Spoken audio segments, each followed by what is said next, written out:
Hi, welcome back into Knit Habits. So happy to have you here with me today. Today is going to be a roundup of Rhinebeck and Woolen Folk, as well as just kind of a regular podcast. I don't want to give a lot of time about Woolen Folk. I think that there's a lot of other people with their experiences that have said more. So you can definitely check out that. But I will say a little bit about my and my daughter-in-law's experience while we were there. And then no finished objects and just the WIPS that I'm working on, the things that I was able to get while I was at Woolen Folk and Rhinebeck, books, and just the usual chit chat and therapy talk. So that's what we have in here for you today. If you're new here, welcome. I'm glad to have each and every one of you with me. And if you're returning, thanks for coming back. I do truly appreciate that. If you want to find me on Instagram, I am there as XtinakNitta and on Ravelry as XtinakYarnie. So those will be linked in underneath, as well as my email address if you'd like to reach me that way. So as per usual, I do have some featured items. I don't have my mannequin as I generally do. They're not shawls. They are fingerless mitts that myself and my daughter-in-law wore while we were at Rhinebeck, and I got some compliments on them, so I figured, you know what, I'll just go ahead and show those here. So I will just jump right into that. I will save the Woolen Folk roundup here for just a few more minutes. All right, so the featured patterns, I'm just going to look down here, are both by the pattern writer Erica Hauser. I'm assuming it's Heusser. Sorry if I'm not pronouncing that correctly, but that is how I would pronounce it. The first ones are the Varia mitts, and both of the yarns for both of these mitts are from Toad Hollow. I believe that they specifically dyed them for these mitts, so I don't know if there's something that they would bring back since they are dyeing yarn, but you could definitely reach out to them and see if they would be willing to do that. So here is the first one, the Varia mitt. It has a really pretty owl motif on it and this really pretty yarn. I don't remember the colorways. They were part of a kit, so I'm not sure if they named them or not. And then this is the back. So they have a very nice, sorry, my ring is caught on there.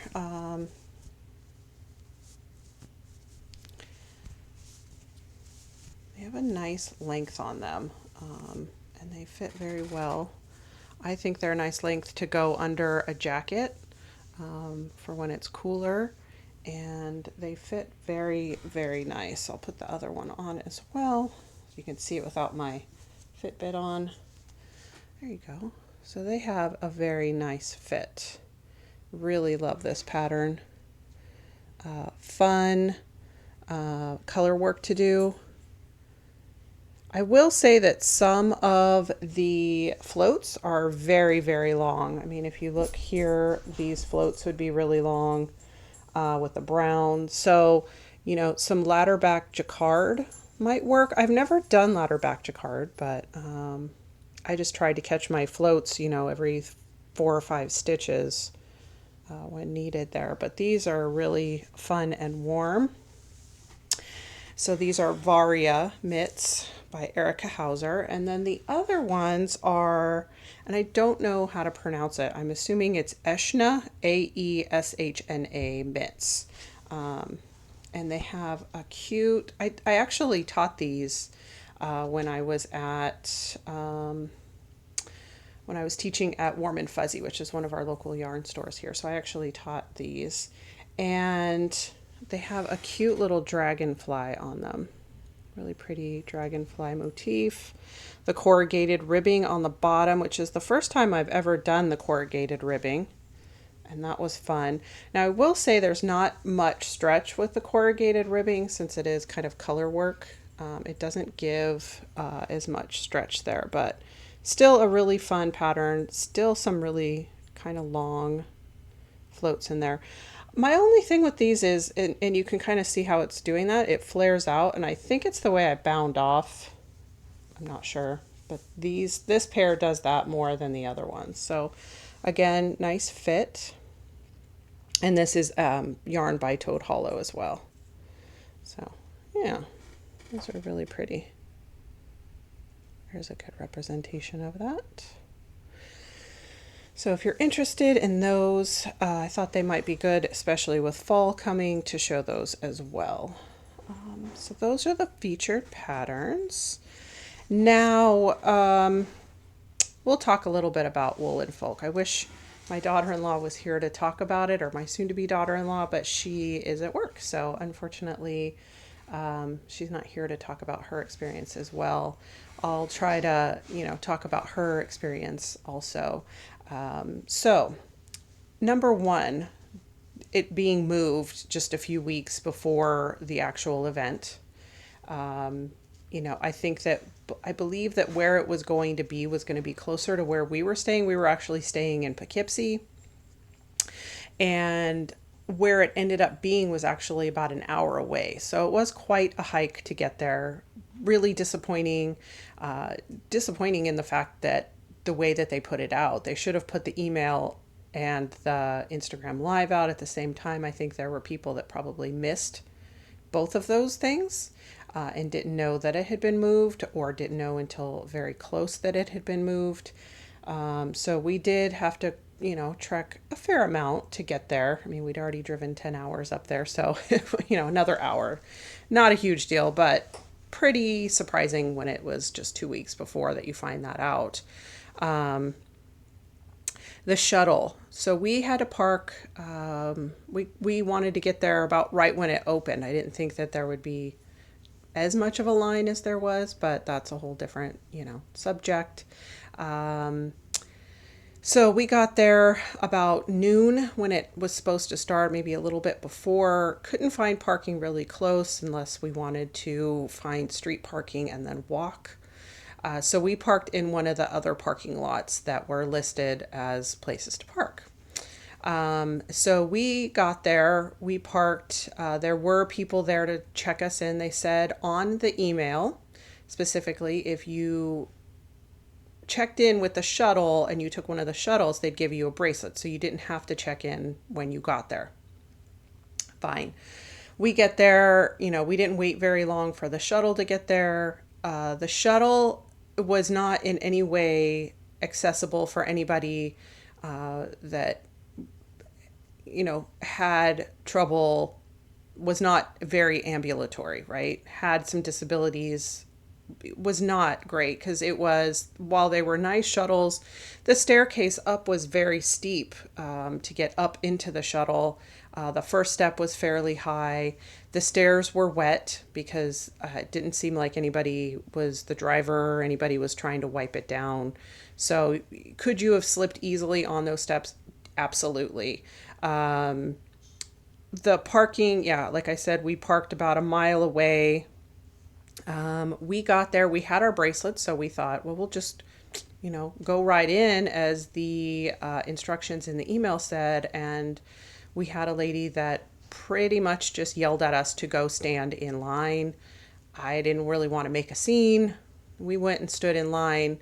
Now this line, I'm sure you've heard about this, was on the bridge. So there's a bridge right around the corner from where where Woolen Folk was being held. And so we're standing on a bridge. It's not very wide. So if you were standing on the bridge, you had to lean against the bridge so that there was enough room for people to walk by you. And then there was a street, like there was a curb and there was a street. So not very safe. There's probably 150 people standing in this line.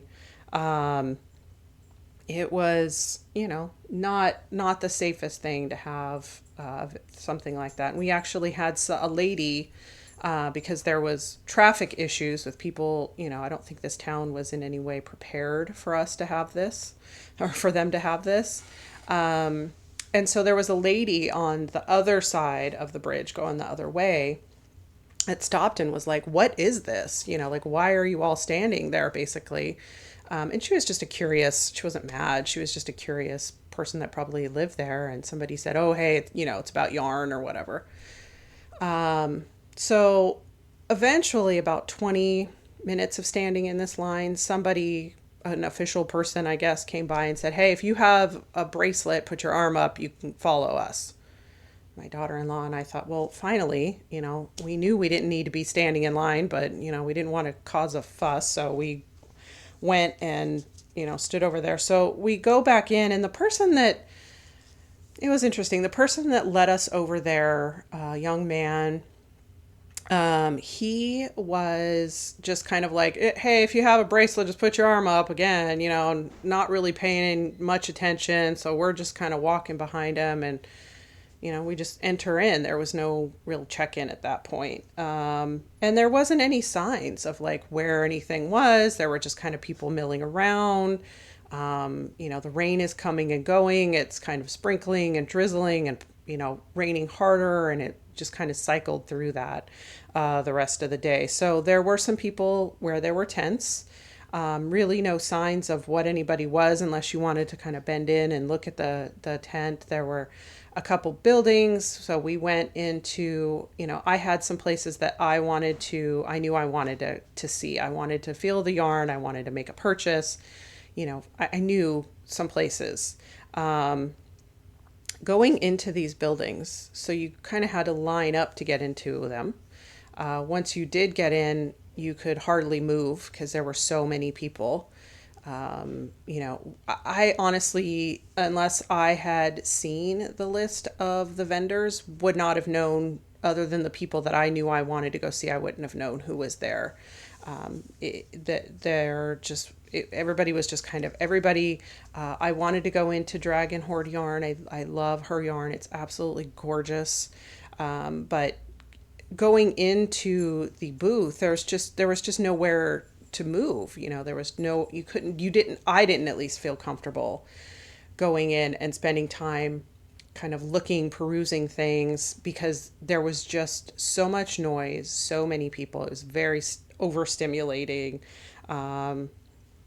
So the food,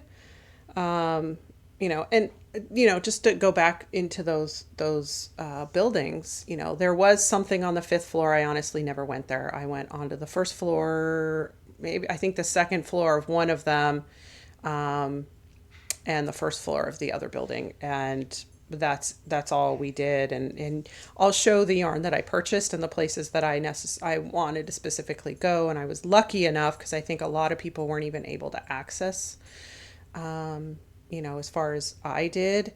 I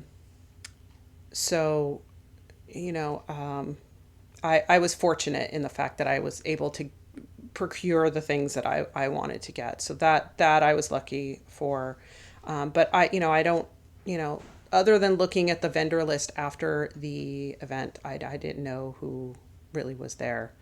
The food trucks, I think there was a few food trucks in the rain. Again, nowhere to really sit, nowhere to really get out of the rain. Puddles forming, mud. There were cords strewn across sidewalks with nothing covering them. People could have easily fallen. I think I've heard that people have fallen, slipped, tripped, all of those things. And, you just couldn't really get close to the vendors at all. The food trucks, we did wait in line for one food truck because the line was smaller and it was a vegan food truck. My daughter-in-law got some Brussels sprouts while we stood there was a small tent kind of in front of the food truck. So we kind of huddled in there and were able to get some food. And then we didn't stay after that. So after that, what we did was we walked. We went to stand in line for the shuttle, and what we found was some women that were complaining about the Brussels sprouts that my daughter-in-law was eating, like while we're standing there. And I think that, in those sorts of situations, I think that people get really nasty. And so we decided that we were going to walk, not wait for the shuttle, and we were going to walk back. So we walked back the mile back to the car. We were there an hour and 45 minutes, maybe at the most. So this is something that we had been looking forward to all year. Cost me $100 for the tickets, right? $50 a person, because I didn't get the early bird tickets. And you drive 10 hours to, and that's what you find. Exceedingly disappointed. Yes, I was lucky enough to get the things that I wanted, but so many people weren't, and so many vendors that spent, I don't know how much money, thousands of dollars, probably time, dyeing yarn, trying to make things, good for the people that are shopping. Were not able to sell items. People weren't able to get in. Once you got in there, it was almost impossible to get in to see any of the vendors. So the whole thing, like the vendors and other podcasters have said, was exceedingly disappointing. I will say that I'm not sure that I'm going to go back to Rhinebeck next year. We'll see. I'm not sure what I'm going to do there. I may stay local next year and go to the Southern Animal Fiber Fair, which has happened the last 2 years we've lived here, has happened right around Rhinebeck, and I haven't been able to go to it. So I haven't been able to go to that one.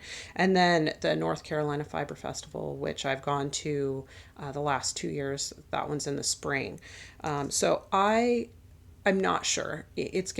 I may think about it. I will not go back to Woolen Folk unless something huge changes. But next year, absolutely not. I will be going to, if I go back, it would be Indie Untangled and or Cakapalooza and Rhinebeck. But going back to Woolen Folk, no, not right now. So that's enough about that disappointing experience. So what have I been working on? The same things. I haven't finished anything, as I said. So I have my socks, which are out of the Fiber Nymph Dye Works, in the colorway, in the Heavenly Base, in the colorway Autumn Palette Pie.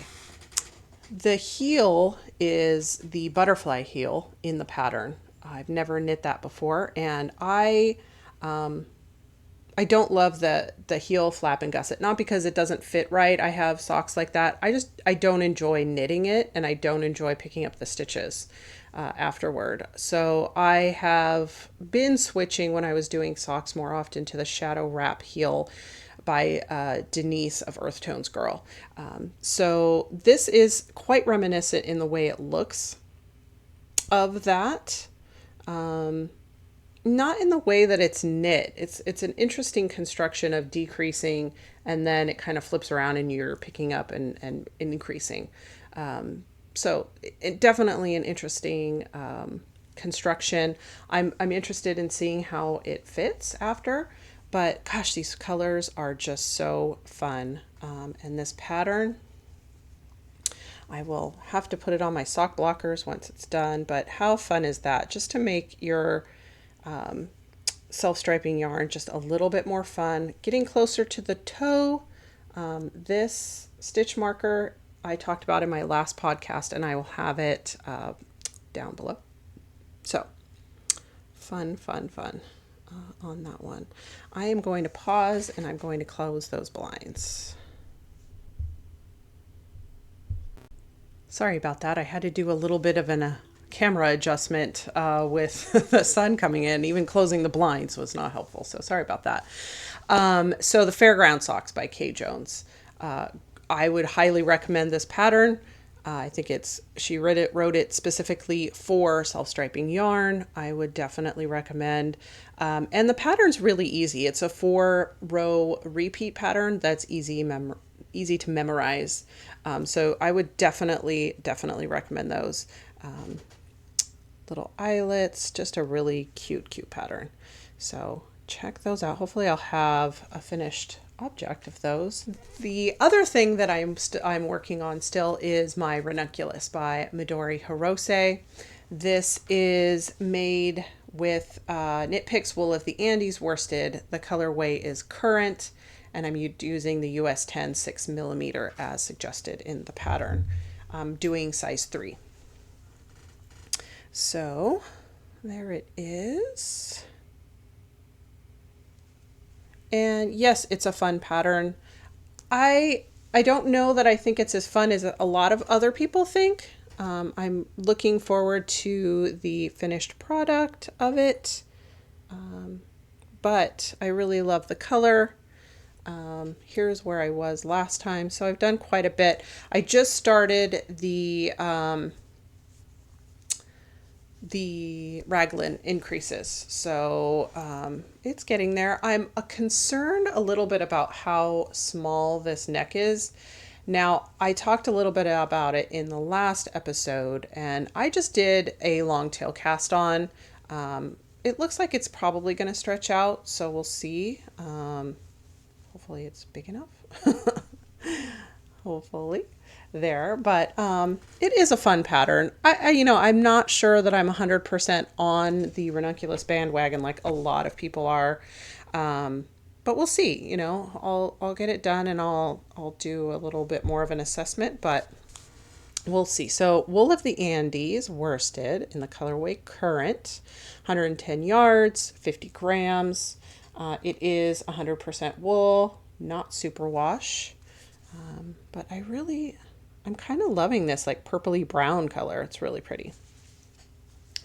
So there's that. The other thing that I had been working on, and I am behind, and if you still don't want to see, even though everything's out, spoiler alert, it's going to be the Geogradient, but I'm way behind.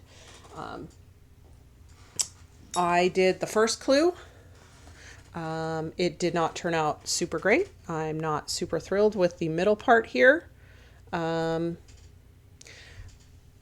I did the other option that he had. I tried doing his version for the middle part after the whole kerfuffle about that whole situation. Could I have gotten through and done his thing where you start in the middle and it gets bigger? Probably. I do not enjoy doing little tiny tedious things with a few stitches. It's just not my thing. And if it is your thing, I love that for you. It's not my thing. So, and I'm trying to look up what I did last time.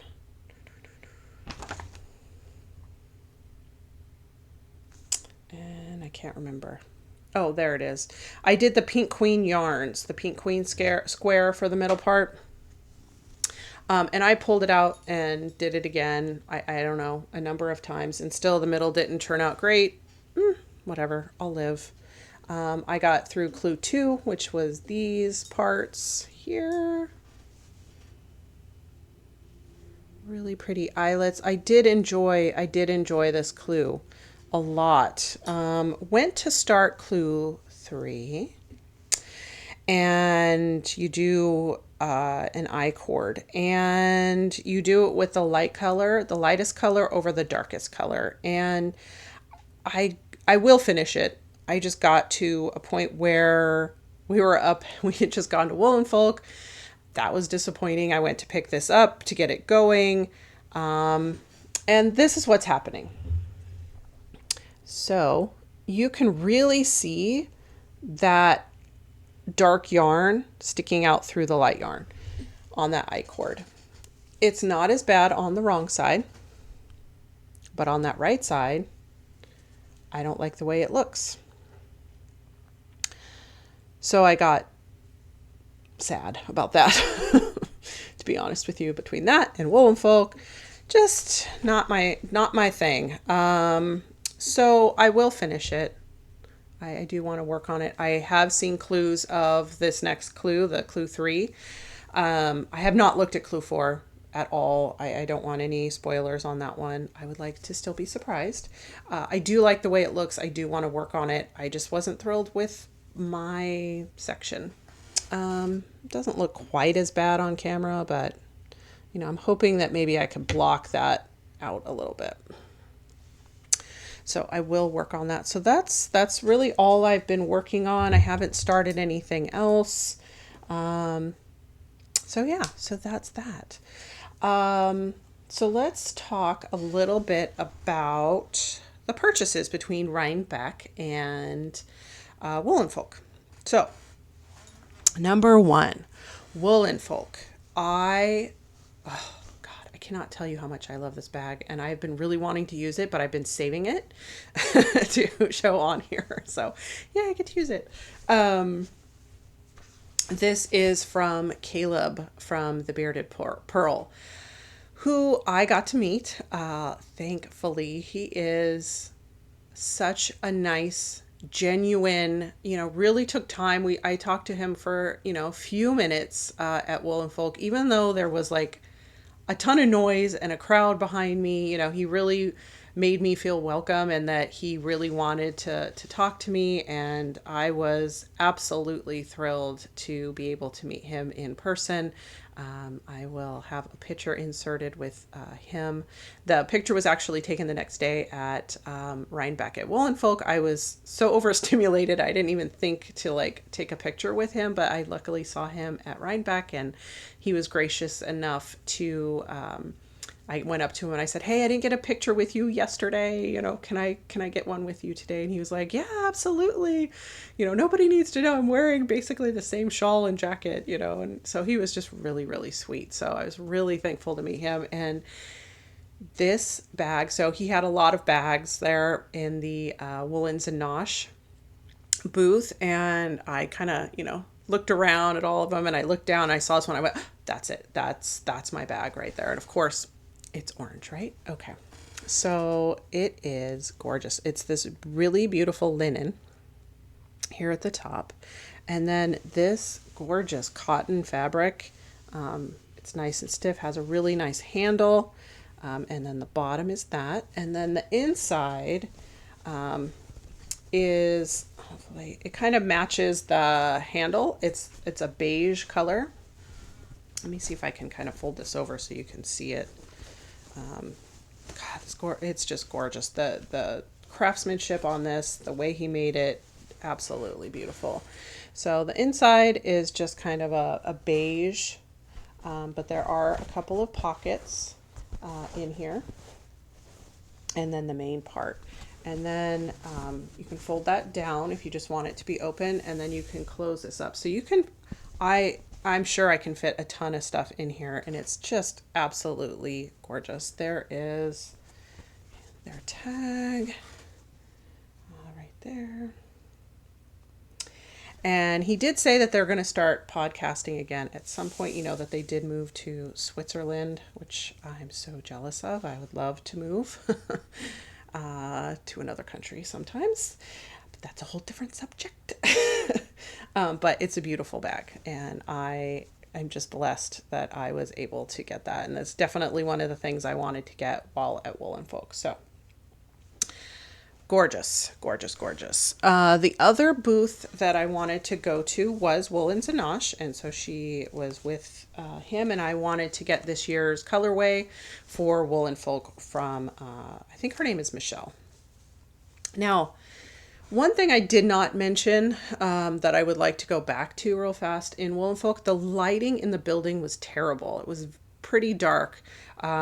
These colors are very vibrant on here, and it did not give it justice when I was in there. So her yarn, this is her superwash Targhee fingering. Her colorway for this year was called Happy Camper, and it is 90% superwash Targhee, 10% nylon, 3-ply, 410 yards for 100 grams. Oh, I just love it. I love those pinks and blues and oranges. Absolutely gorgeous. So there's her tag.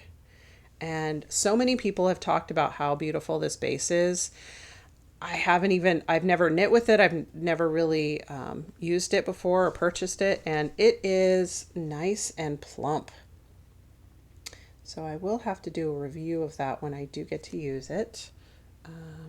Absolutely gorgeous. So there's that back tag. There you go. Beautiful, beautiful, beautiful colors. So I'm really looking forward, so soft and squishy. Looking forward to using that. The other booth that I wanted to go to was Les Garçons.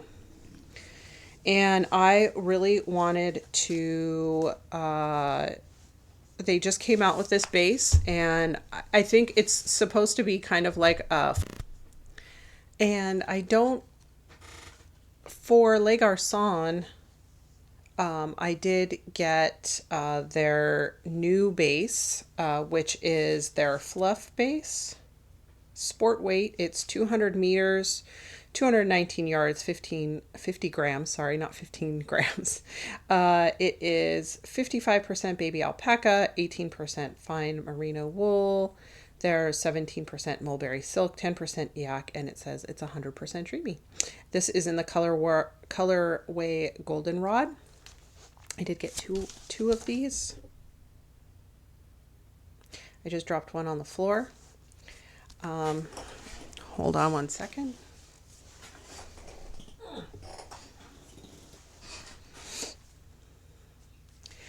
I did get two of these. The first one here's their tag and their fluff base. There's the information.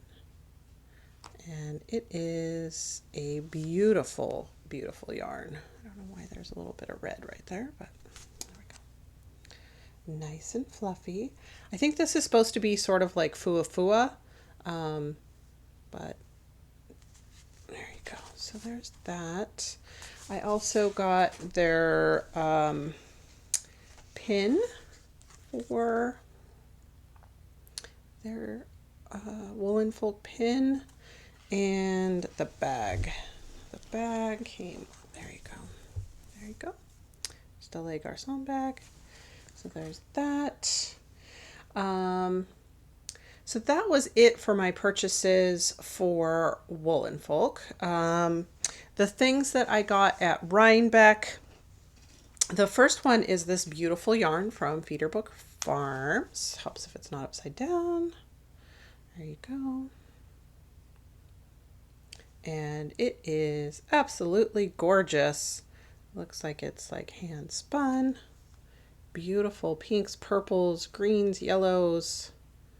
Just gorgeous. I'm not sure what the percentage, it might be 100%. Probably 100% blue face luster wool, because there isn't anything else listed on there. But it says 260 yards, hand dyed, made in the US, hand wash only, from Feederbrook Farms. I did get to meet the owner. She was very, very sweet. She does have some patterns out as well. I would like to make a cowl of hers, and I'll put up that so you can see that. I do want to get, when I went back Sunday, so I bought this Saturday, I went back on Sunday, I wanted to get some of the solid colors that they had, and I didn't see any solid colors. So all they had was the ones that look like, that were these kind of hand spun colors. So she does have a cowl that I want to get. I just need to go back on her website, but look how pretty. Oh, I just love it. I was hoping it would go with this fuwa and I could do the moon bumps cowl. But I don't know that I love those together, so I don't know that I will do that, but that's okay. Other purchase at Rhinebeck, I only made one other purchase. I didn't purchase a lot, but I got this beautiful needle felting kit from Felted Sky, and if you really like needle felting, they had some beautiful projects, some in hoops that you would do like embroidery or cross stitch on. Some really beautiful scenes for that. I decided to go with the Christmas ornaments. I have two gnomes that I did last year that I'll bring out for Christmas. And I just really enjoyed the needle felting. And I have one up on my shelf over there that was the Rhinebeck gnome from last year from Going Gnome. So I got these beautiful Christmas ornaments, and it has everything you need in the kit. So I will go ahead and open that up. Beautifully packaged, and it has the instructions. It has the beginner's guide to needle felting. Sorry about the crinkle, and it really has everything in it that you need. The four ornaments, the colors for the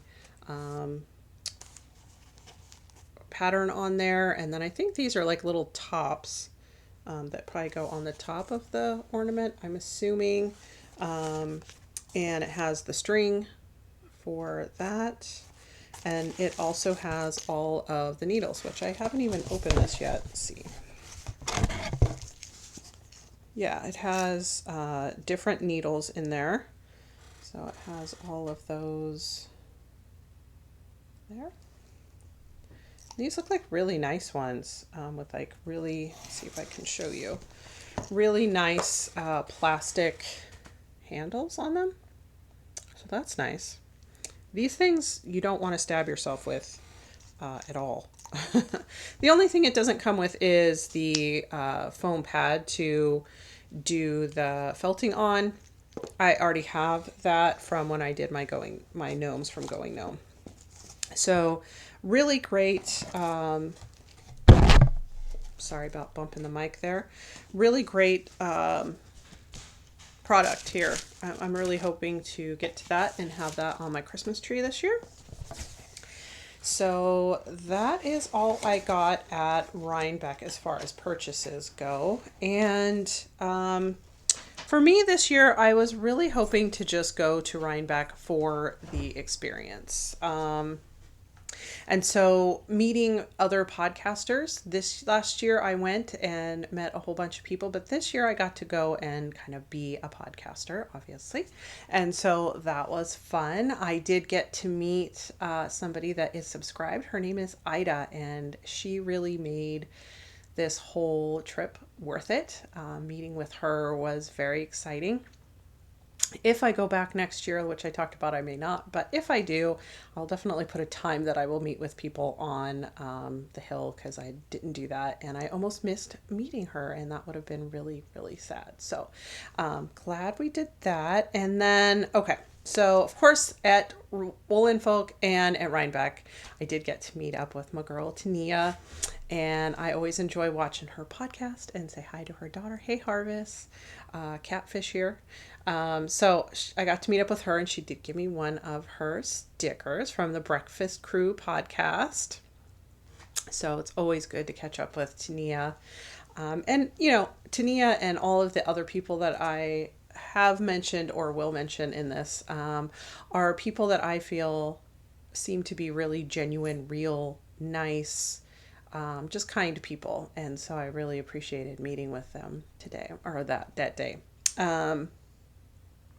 Leslie from A Friend to Knit With, very sweet to meet. Got to go up with her, got to, you know, give her a hug and meet her. And every time I watch her podcast, I think, and I tell my husband, gosh, you know, I hope when I grow up I can be as classy as Leslie, because she just is such a classy lady. She's a beautiful person. So got to meet with her. I did tell her about my podcast. I said, you know, I only have this little bit of subscribers, which I'm so thankful for. She goes, well, you have another one. So that was awesome. Joanna from Stitching the High Notes, another beautiful, genuine person. I have purchased a couple of her bags. I have joined her Discord group, so it was great to meet up with her. She seems absolutely the same person that you see when you see her on her vlogs.